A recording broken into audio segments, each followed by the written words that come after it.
Thank you for being interested in Grace Mission, and hopefully I can explain some things to you about Haiti and Mexico. First of all, we do work with nationals to help them do the work that they're doing in Haiti. We come in there through the north, and then we work down in Oaxaca, Mexico, where we work in the south past Mexico City. I'm going to devote this whole video to what things are like in Haiti, and I want you to have an idea. So first of all, you have to understand that all the people in Haiti are all black people. They came from Africa in the slave times of the 1700s, and there's lots of people everywhere. Everywhere you go, there's traffic in the cities, there's people walking, there's people in the markets. It's loaded with lots of people. Lots of children, little bitty ones like this one, they're afraid of white people, and most of the time they're hollering the word blanc, which is white in their language. You have all sizes and all kinds of kids that running around in the streets, and they're just like you kids, but you'll notice that they're dressed very poor, and some of them are in shabby clothes. They're very cute, and this little boy, you take a look at his face, you love him because he's got this big smile. Won't usually catch the kids singing quietly because they love to sing loud and they love to clap with their music. Some of the other things that you'll see in Haiti are older folks, and it's pretty sad because many older people live in very bad conditions. We'll show you about the seniors' home later on, but we're glad that we have a place where they can stay. Along the roads, you're going to see many vehicles, and some that are having big problems. The brakes don't hold all the time. And we have our own vehicles at the mission, and this is one of the vehicles we've had in the past. Here's a road. You go down the roads in Haiti, you are going to be in for a rough ride. Some of the roughest roads that you'll ever want to be on, and they just shake the vehicles apart. You have to hang on all the time, and it's a very dangerous situation. Then when it's raining all the time, you get lots of wet roads with deep. Well, now let's take a little trip down through some of the streets of Limbe, and you'll see what things look like in this town that we have our headquarters in. There's always people walking around. There's motorcycles, bicycles, lots of roadside stands selling little bits of food and all kinds of supplies that you might need. There's a lot of motorcycles that have come along in the last 10 years or so because people hire them to get from one place to the other. Generally, there were always pickups that were known as tap-taps that would be driving people down the streets. You can see all kinds of houses here. Here's some of the very poor houses. You see that the doors are just old wood doors that don't look too safe to me. And then there's a cement block house that has a flat roof usually on it. And then there's the roofs with tin. And you'll see here is some nice painted houses that are looking a little nicer. People get along and get around by just walking, and that's the main way that things happen in Haiti, is just walk to where you got to go and carry stuff. Food is a common concern in Haiti. Now, Haiti does grow a lot of rice, but not enough to feed all of its people. Lots of rice is imported from the United States and Dominican Republic. Generally, for a big group, it's made in big vats like this. And here's some pictures I took from a while back when we were feeding quite a few kids in a school. And these ladies were in charge of cooking the rice, and then they put it into big buckets and took it into the classrooms where the kids were given it to a little bowl that they would bring to school. So food's a very important aspect of what makes Haiti hard to live in.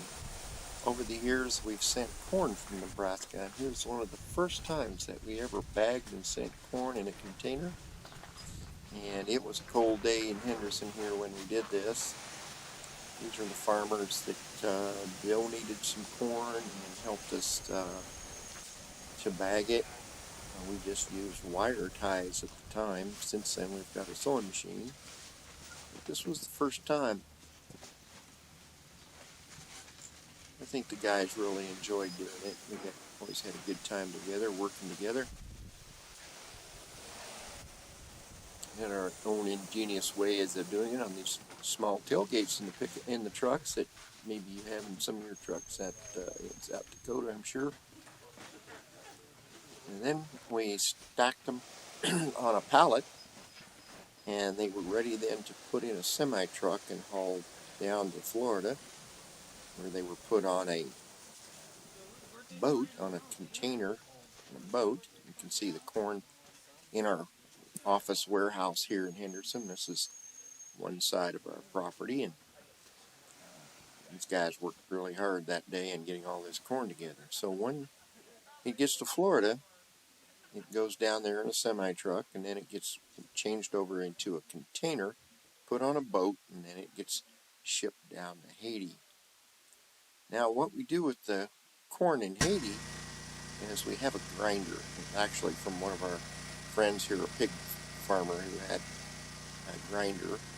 It's got a 5 horsepower electric motor on it, and we've done it different since this picture, but we grind it as fine as we can, and then we distribute it to people who are hungry. They make mush out of it. They really enjoy it. It's just field corn, yellow field corn, and it's fed many, many people in the years over in Haiti. Now, it's not all bad, but this is one thing that we enjoy when we take a team, is to take a day and just head off to the beach. And at the beach, there's a wonderful restaurant underneath a shaded pavilion. You get a chance to just relax and enjoy the breeze. Beautiful flowers in this area. It's a wonderful, wonderful location, very clean there. It's very different than the rest of Haiti. Then there's one of the major sites in northern Haiti. It's called the Citadel. This was a large fortress built by a king that was one of the first kings in that area. He found a whole bunch of gold, and he knew that he was going to have pirates come and take it, so he built this fortress way on top of the mountain. The cannonballs are still there that he would shoot out, and this is a picture that's pretty sad. This is some of our poorest of the poor in Limbe. This is my good friend Ray Van Slyke on a four-wheeler, and I took a trip with him to go see a little child that he'd been helping, that'd been looking pretty sad and looking like it was in sort of a starvation situation. All of these people in these houses, they live here for free. I think some church owns them, and they have very little. The kids are always after you to give me something, give me. They hold their hand out, always asking for food or money. That's one of the ways that the ladies wash their clothes. They just put them out there on the cactus plants. Now here's the mama, and she's going to go get the baby. And we'll see baby and Ray. We'll take a look at it. The kids are all there to be sure and get some attention and say hi and slap your hand. Just be there to see what they can get. So here comes the mama and the little baby, and Ray kind of checks it over. He's always very kind, loving. Yep, baby didn't want to see him. Back to mama. Brought along some special formula for the mama to give to this baby. You kind of see the red hair. That's a sign of not doing too good. Extended stomach. Yeah. And this is some rice packets with some protein and extra vitamins in it. He's giving it to the lady. I think he's going to give her some formula yet. Hopefully the mom will not sell. And here comes the formula. She gives that bottle to the baby. It will help the baby to gain strength. There she goes. Tell her to ask her if she could stop and turn around over there, possibly. I said, oh, I'd like to get a picture of her yet. So Ray calls her back. The food. The food.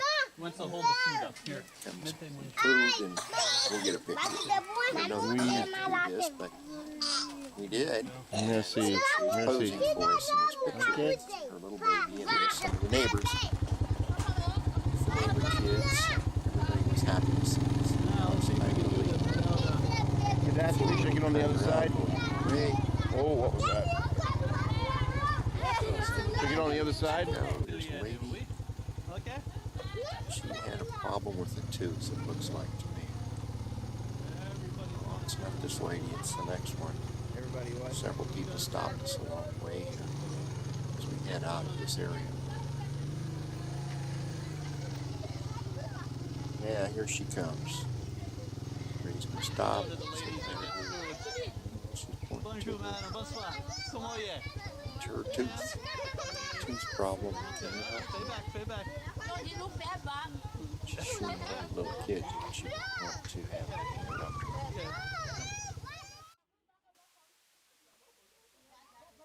One of the more sad places that we can visit in Haiti is known as the poorhouse, which actually is an old abandoned morgue.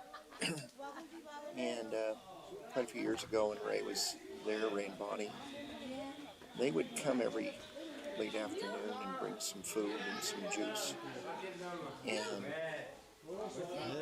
give the kids and the old people that were here something to eat. Actually, these, where that man is sitting right now, it's a vat, it's a cement vat, and they used to put the body ice on it. So it's a pretty gross deal, but now it's abandoned. Now the only people that live here are people who are abandoned basically too. Got no place else to live, so yeah, this is a very sad thing.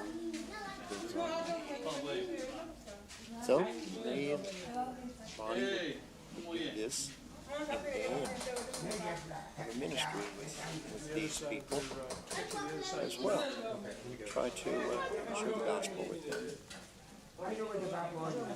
Actually, we had one of our men in the seniors home for quite a few years. He was left here to die, basically. I guess people put him here.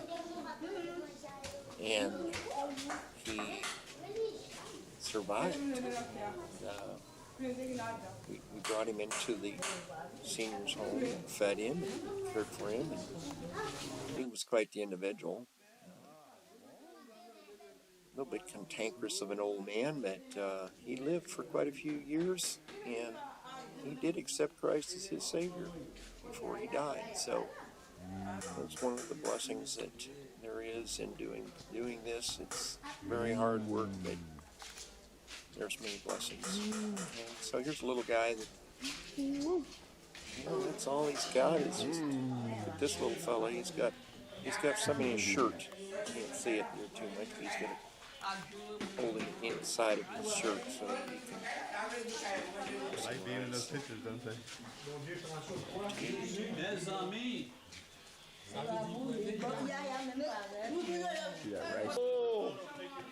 In Haiti, there's many sad stories. God loves all of these people. He has them on his heart, on his mind. And Merci beaucoup. a lot of times, you don't know where to help or what, because you can spend a lifetime and never meet everybody's needs. And we would like to help people to get out of poverty and not be dependent upon being fed all the time. It's not an easy thing to do. We'll talk about that a little bit. So, that was that day, and there goes Ray. And one thing I'd remind you of is pray. Pray for Haiti, pray for Grace Mission. We appreciate it.